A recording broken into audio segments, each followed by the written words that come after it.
on a marketing thing, the whole story of JPS and what we've done over the last 10 years.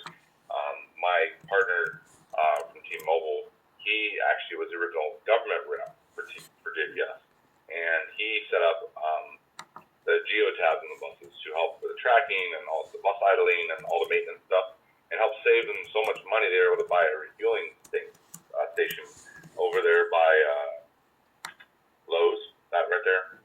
I forget what school that is. Yep. Is that Hunt right there? Yeah. Right behind there, they have a fueling station there now, and they're able to buy 10 or 13 buses because of that. And then the next part we're going to do on that video is about the Wi-Fi.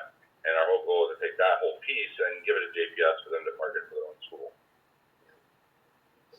Okay. So I'm going to go lightning round. All right. And I think it sounds like in hearing your story, a lot of my questions are going to rely very heavily on your past experience and project into what you will do as you build out. I love the fact that you mentioned your 5-year plan and expansion. So I'll rephrase ever so slightly. But again, I feel very comfortable. You've experienced it in the past and know which direction you'll move in the future. So as you build, based upon what you've experienced, what type of leadership characteristics, the next generation, as you get that next level of employees, management is going to become critical. So as you build, what type of leader will you look for? Somebody that has drive. And now that's what with Andy. He was great because once I had the first couple conversations with him, he had a drive out there to go really and educate himself. Excuse me. Sorry, I smoke. It's not COVID. But the point is, I like keep shut up. It's up to me every day. The main thing is really just looking for somebody who has the drive. Somebody that, you set them up, you let them know, hey, this is what we're doing, this is how we do it, this is how I have built this the last 2 years, how I've done it on my own, and this is how it's worked for me. And then really see how that person takes on to it. Like Andy, he just took a hold of it, saw how I did it, and changed it the way that works best for him. And just really the drive. So I'd say that's what we're looking for the next generation of leaders, because we want them to come to us for help or questions, but also just keep pushing themselves along, because we don't have time to keep holding somebody's hand, honestly. Okay. No, and I think to further answer that, we can usually save businesses thousands of dollars a year by tweaking their contracts or getting them into something different. But we want people who really care about technology.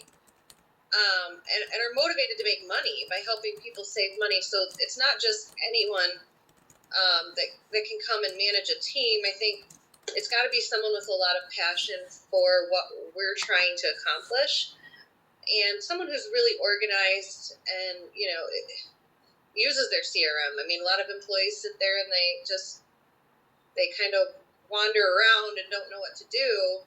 But someone who's going to take them by the horns and be on their tasks. Those are the type of leadership qualities, I guess, we're looking for. Okay. I think you're correct in the driven part, but the passion for helping is where we're really relying on. You know what I mean? To improve everyone's technology, not just help them save money, but also give them the best solution possible. Okay. So my next question is going to take that dive a little bit deeper.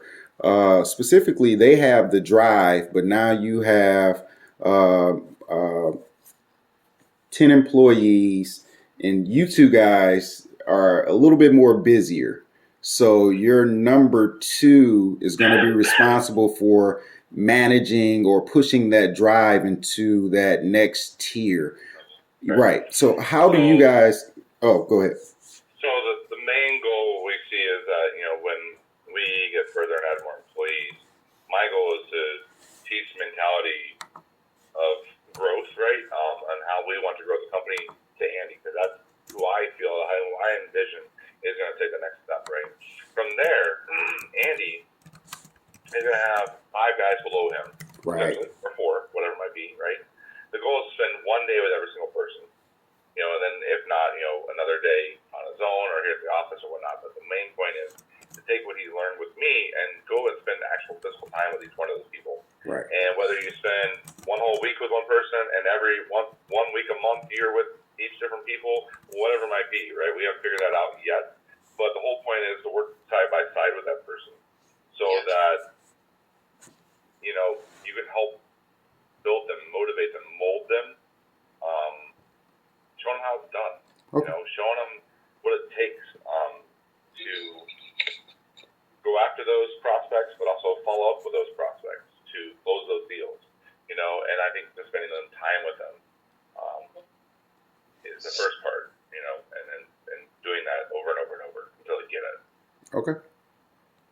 So, I mean, I never want to wish bad, but we're going to use Andy as an example. At what point, what could Andy do that Mr. and Mrs. You will make the decision Andy just isn't, you know, the leadership material? He has the drive, but his drive is not transitioning to those we need him to lead. And of course, I'm just using him as an example. Anybody in the future, you know, it's just not, you're not pushing our message down to the next level. I would say attitude and confidence, and correct me if I'm wrong on that, Sarah. But I feel attitude towards other people and like be able to say they're having a bad day, be able to take it on the cuff, you know, and just let it roll off and just keep moving, right? So stay positive people, but also the confidence enough to show them, hey, we can move through this and get through this horrible, you know, slam door in your face from a client or a prospect, you know, and how do we move on from that? I think it's the attitude and the confidence to help keep them motivated so that they don't turn into a negative atmosphere, because that's what we don't want. Okay. All right. I'm going to blow by question number 4. Considering the fact you guys are a tight bunch, I'm pretty sure that level of communication, how would this reconsideration, Andy not making it, how would this be shared? I'm going to blow by that in the interest of time. Sure. Number 5. If Andy were not able to ascend, would we be able to salvage him and potentially reconsider him at a later time? Is there a redemption? Yeah, I mean, he would just take care of his current territory of where he would be. You know, he would just be a senior partner, so to speak. Somebody that would still be and have their territory, their clients, their voice, right? Because they've been there so long from the beginning. But maybe, you know, managing a team, maybe that's just not his forte right now. Maybe he has a lot going on, you know, and so let's take that burden or that pressure off of him.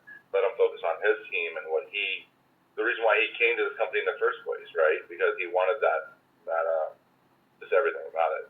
Freedom to do it. Freedom, the freedom, and also, we would eliminate someone from a position if they're not showing leadership. I think that we would probably, you know, try to teach him more. I mean, leaders have to be taught. It's not natural to lead a team. You have to know, you have to be really organized and have specifics that you do every day to lead those people. You know, it's a lot about communication.